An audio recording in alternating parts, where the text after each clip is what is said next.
It is the first model introduced in the 2024 ZOIDS Slash Zero collaboration, sporting the likeness of the titular Liger of that particular series. It is ZSZ00 Liger Zero, with a kit of Fight Full Charge, Beam Claw, Emit Blade, Biped Legs, and the leg ability of G Control, which changes all terrain matches to S rank, not already at S rank, upon a certain Metaforce threshold being maintained. Now, as the first model introduced in the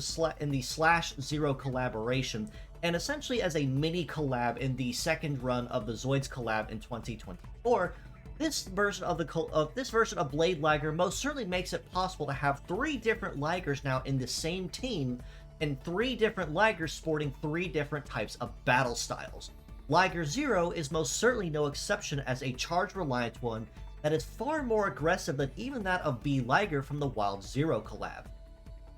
Fight Full Charge on the head part is a special skill, which means that there is no Metal Mastery required to use it, but upon using it, it will sap the user's head HP down by about 50%, but also fully fill their Metaforce gauge up to 100% charge. Additionally, this will also grant a stack of Fight Boosts itself, which buffs your melee damage up to 50%. At a trade-off, though, for all of those nice buffs all at once, it does also apply a DOT effect to self over time. So if that is not maintained or taken care of, you will be progressively losing armor to the point of getting 1 HP in every part, as you're basically overloading yourself to the point of your armor melting off. But for the buffs that are there, that is very easily countered, though, with someone using, say, Stat Cleanse, or even using something like Repair, just to kind of top off the HP after it does end up eating a couple ticks of HP loss. Beam Claw on the right arm is a new skill, but also at the same time not. In the same vein of us getting a lot of new skills by name, but in reality are really just new variants of similar skills. To explain briefly, Beam Claw is a scatter type skill, which means it will damage 1 part of the target and then 2 others randomly for extra damage, but it also is an optic attribute skill, similar to Beam Sword or Hyper Beam or Laser or something similar. That means, though, in those same veins, it gets a ×2 or a ×3 damage bonus at 30 or 100% charge, respectively. So while normally scatter-type skills tend to focus on spreading their damage and not really focusing too heavily on damage, except for, say,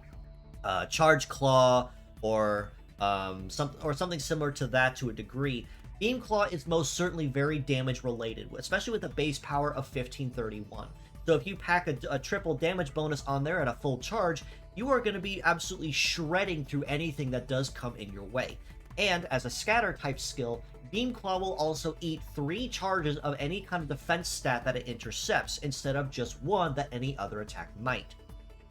Emit Blade on the left arm is a conventional melee skill that is CG reliant but not CG in attribute. But to explain, upon the use of Emit Blade, it will eat 30% of the user's Metaforce charge, but in trade, it will also double your power and give you a piercing effect during that next attack. So this is going to be probably one of your most powerful conventional charge-reliant skills that does not have any attribute, such as, say, Optic or Gunpowder or even Gravity. So it's something that anyone can use very easily, but given that it requires 30% Metaforce charge to use, that does also mean it is incredibly expensive to use and very charge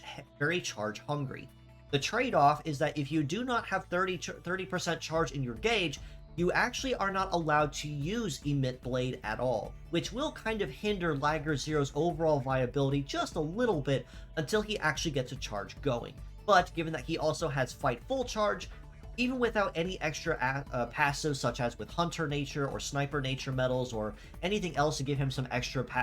charge sustain, that still gives him at least a couple good smacks before he actually does end up running out of charge. Biped Legs means that Liger Zero will have relatively solid coverage across all terrains relatively solidly, but that's also not including before G Control comes into play. And I'm going to get to G Control in just a minute, just so I can give proper time to his numbers as they appear on the page. But as far as the numbers are concerned, He is packing a base mobility of 943, which is very impressive base speed for a biped leg. So he's most certainly not going to have any issues running to or from the line without any extra passes or even terrain bonus. An evade of 1679, almost 1700, means he's going to be dodging and grazing pretty consistently compared to most other biped or even some float or flight legs to a point, which means it's going to be pretty tough to land a consistent hit on this guy unless he's in a no-dodge state. However, with a melee resist of 883 and a shoot resist of 770, he is going to be a little light on the armor though, so if you do manage to land a good hit on him, there's a pretty good chance something is probably going to break. So he is going to be relying pretty heavily on dodging or grazing to keep his damage as low as possible. As far as armor is concerned, he is relatively light there as well, with a head armor of about 3600, arms at 3300 apiece, and legs at 3419. It is kind of par for the course expected of what you'd see for a lot of typical male types like him, but with those very low resist stats there, it is going to be pretty easy to break stuff on him if you do catch him in a no-dodge state. All this being said though, as a pure stats score, I honestly have to rate Liger Zero a pretty solid 7 out of 10. He's an incredibly synergetic model unto himself with some fantastic coverage between all of his parts. Fight Full Charge will synergize incredibly well and instantly with Beam Claw, Emit Blade, and then activate G Control on top of that. And G Control, as a reminder, gives him S rank on all terrains not already at S rank upon maintaining a Metaforce threshold. So while it may not be very useful on terrains that he's already good at, such as, say, Forest or Cyber, which everybody gets S rank on with Cyber,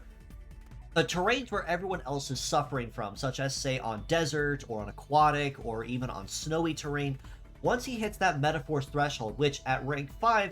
or higher is 30% charge, he's going to be running circles around everybody else that are on the field. So, like I said, an incredibly synergetic model, not just for his damage output and his conditional bonuses, but also for his terrain coverage where it counts the most. As mixed parts though, I do have to rate him just a little bit higher at a 7.5 out of 10. Primarily that while you can indeed use Liger Zero basically out of the box as a pure set and have a very solid melee-oriented DPS, charge-reliant DPS model, mixing the parts will also give you some extra coverage options as well. Fight Full Charge, and a non-heavy version at that, means you can fit it basically anywhere for your charge-reliant melee fighters. Beam Claw and Emit Blade will fit basically anywhere on your melee-oriented charge sustain or charge-reliant fighters, which means you really don't have to worry about sticking those. And Biped Legs with G Control will give him some fantastic coverage, even for just one turn of charging, which will give him some extra leg stat bonuses to kind of comp those lower resist stats to a degree, but also boost his speed and evade proportionally and relative to those as well.